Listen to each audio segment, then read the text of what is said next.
옳습니다.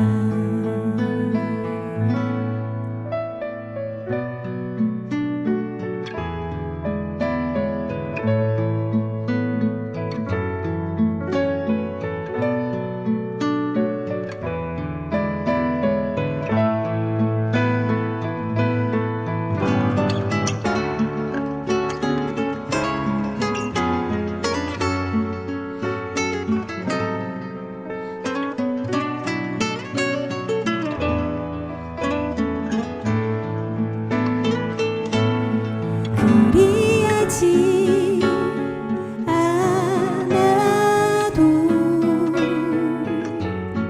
그러하지 않아도 하나님이 하신다면 그 길만은 따르리라. 내 맘속에 새겨진 변함없는 그 진리, 하나님은 언제나 어디서나 옳습니다. 그리하지 않아도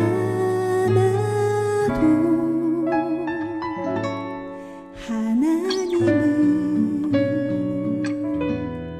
옳습니다.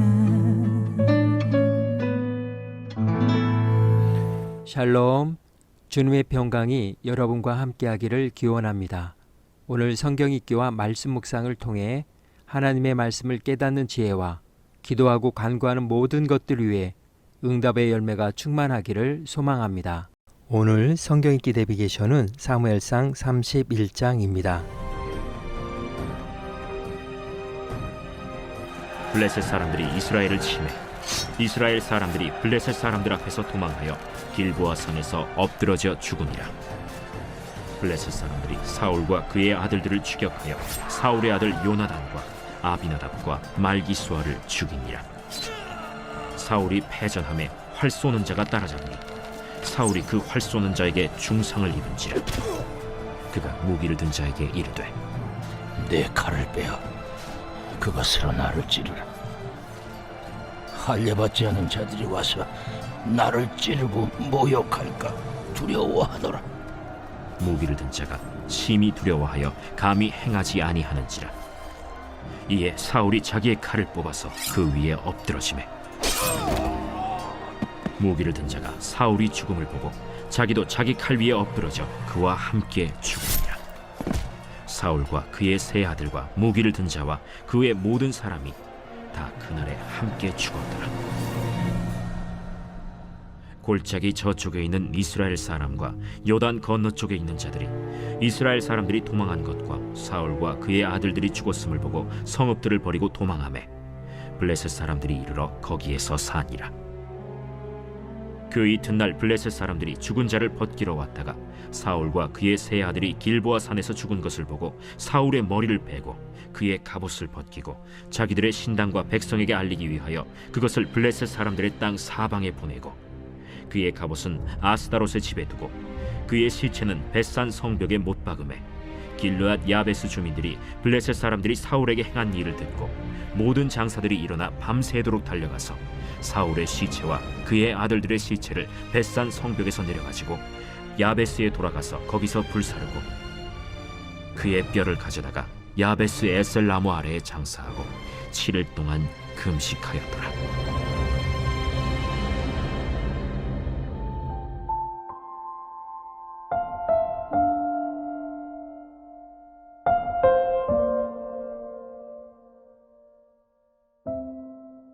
레임덕, 경제 용어이자 정치 용어로 임기말 증후군, 권력 누수 현상이라고도 합니다. 직역하자면 절름발이 오리라는 의미입니다. 이 말은 18세기 런던 증권시장에서 사용된 용어로 빚을 못 갚는 거래원을 가리키는 경제적 불구자, 무능자를 빗댄 조어로 사용되다가 1860년대에 에브러햄 링컨 미국 대통령의 임기 시에 상대 당의 임원들이 대통령에 반하는 행동을 하는 것에서 정치적 용어로 변모했습니다. 사전적 정의는 차기 권력 이양 과정에서 발생하는 현직 정치 지도자의 지도력 공백 현상입니다. 레임덕의 근본적인 원인은 국가의 원수의 권위와 실권이 떨어졌기 때문입니다. 쉽게 표현하자면 이빨 빠진 호랑이라고 말할 수 있는데, 영어로 표현하면 데드덕, 가망 없는 사람이라는 뜻으로 레임덕보다 더 심한 권력 공백 현상을 지칭합니다. 사실 레임덕은 언제든 어떻게든 존재할 수밖에 없습니다.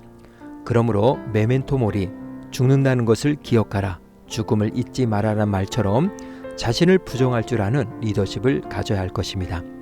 오늘 사무엘상 마지막 장의 주제어는 레임덕입니다. 창세기는 야곱과 요셉의 죽음으로, 신명기는 모세의 죽음으로, 여호수아서는 여호수아의 죽음으로 끝을 맺습니다. 사무엘상도 사울의 죽음으로 마무리되며 이 책들과 같은 형태를 취하고 있습니다. 이야기가 진행되는 장소는 28장 4절에 언급된 길보아산입니다. 저자가 다른 이야기를 하느라고 잠시 멈췄던 길보아산 이야기를 이어서 다시 진행하는 것입니다. 싸움의 결과는 예측하던 대로 이스라엘의 참패로 끝났습니다. 사울의 세 아들 요나단, 아비나답, 말기수아도 죽고 길보아산은 이스라엘군의 시체로 덮였습니다. 사울은 활에 맞아 중태에 빠진 상태에서 함께하던 자에게 죽여달라고 애원했지만 그가 거부하자 결국 그는 자결을 선택했고, 죽이기를 거부했던 자도 스스로 목숨을 끊었습니다. 다윗은 이 소식을 전쟁터에서 사흘 길이나 떨어진 시글락에서 들었을 것입니다. 이 사실은 그 누구도 사울의 죽음과 이스라엘의 패배에 대해 다윗을 책망할 수 있는 상황이 아니었음을 시사합니다. 다윗이 사울을 죽일 수 있는 두 차례의 기회 중 한 번도 그 기회를 쓰지 않았습니다. 그는 사울의 네임덕과 데드덕 상황에서도 그의 죽음에 전혀 관여되지 않았습니다. 그는 후에 자신의 왕권에 문제가 될 수 있는 어떠한 요소에 대해서도 용납하지 않았던 것입니다. 승리한 블레셋은 그들의 신이 이스라엘의 여호와를 상대로 승리했다는 것을 알리기 위해 사울의 갑옷을 아스다로 신전으로 보냈습니다. 그러나 이날 하나님은 패하지 않으셨습니다. 블레셋이 자신들의 신이 여호와를 상대로 승리한 것이라는 착각일 뿐, 전에 법궤를 가져다가 다곤의 신전에 두었다가 낭패를 보고 법궤를 이스라엘로 돌려보낸 것처럼 이 전쟁은 여호와의 절대적인 승리였습니다. 사울의 시신을 가져다가 극진하게 장례를 지낸 것은 길르앗 야베스 사람들이었습니다. 그들은 사울이 왕이 되었을 때 암몬 사람들의 손에서 구원한 성읍이었습니다. 그들은 그 은혜를 잊지 않은 것입니다. 사울이 하나님께 버림받고 비참한 종말을 맞았지만 그는 여전히 하나님의 기름 부음을 받은 왕이었기에 그들은 왕에 대한 적절한 예우를 갖춘 것입니다. 하나님은 이들을 다윗을 통해 축복하고 격려하셨습니다. 이렇게 해서 잃어버린 나귀를 찾아 나섰다가 왕이 되었던 사울의 일생은 막을 내렸습니다. 사무엘상을 마치면서 다윗의 심정으로 시편 1편을 유진 피터슨 목사가 쓴 일상의 언어로 쓰여진 성경 옆의 성경으로 묵상해 봅니다. 그대 하나님께서 좋아하실 수밖에 없어. 죄악 소굴에 들락거리길 하나, 망할 길에 얼씬거리길 하나, 배웠다고 입만 살았길 하나, 오직 하나님의 말씀에 사로잡혀 밤낮 성경 말씀 곱씹는 그대, 에덴에 다시 심긴 나무, 달마다 신선한 과실 맺고 잎사귀 하나 지는 일 없이 늘 꽃 만발한 나무라네. 악인들의 처지는 얼마나 다른가. 바람에 날리는 먼지 같은 그들, 입이 10개라도 할 말 없는 죄인들이라 떳떳한 이들 사이에 끼지 못하네. 그대의 길은 하나님께서 지도해 주시나 악인들의 종착지는 구렁텅일 뿐. 오늘 구약성경 읽기 내비게이션은 사무엘상 31장 네임덕이었습니다. 이 시간 기도의 자리로 나아갑니다. 길보아산 사건을 통해 다윗이 누리게 된 축복은 바로 여호와를 의지하는 자에게 임하는 하나님의 손길이었습니다. 저자는 우리에게 이렇게 질문하며 사무엘상의 이야기를 마무리합니다. 그래도 사울의 방식대로 문제를 해결해 나가겠는가?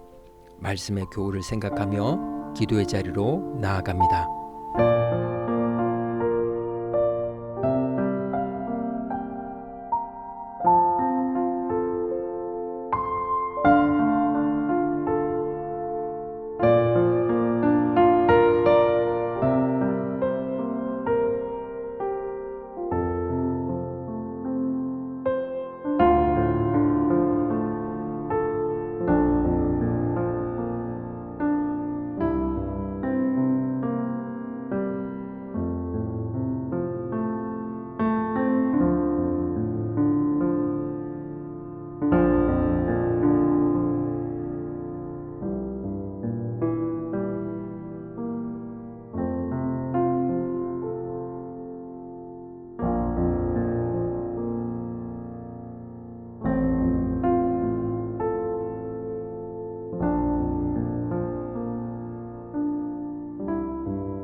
사랑의 하나님, 다윗과 같이 한결같은 마음으로 하나님의 주권을 신뢰하며 하나님의 뜻이 하늘에서와 같이 이 땅에서도 이루어지는 삶을 살아갈 수 있도록 믿음의 힘과 용기를 더하여 주옵소서.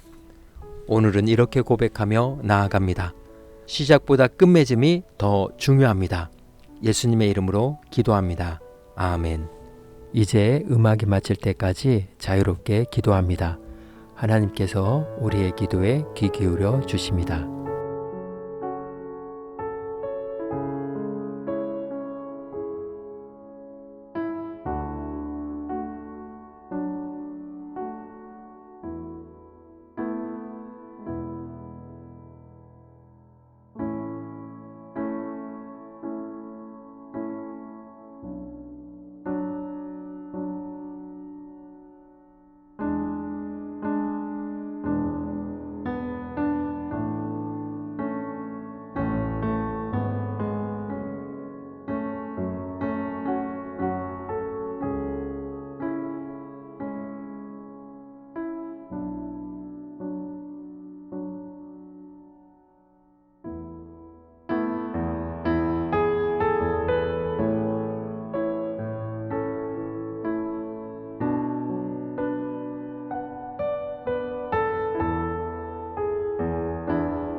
우리의 기도를 들으신 하나님께서 오늘도 동행하십니다.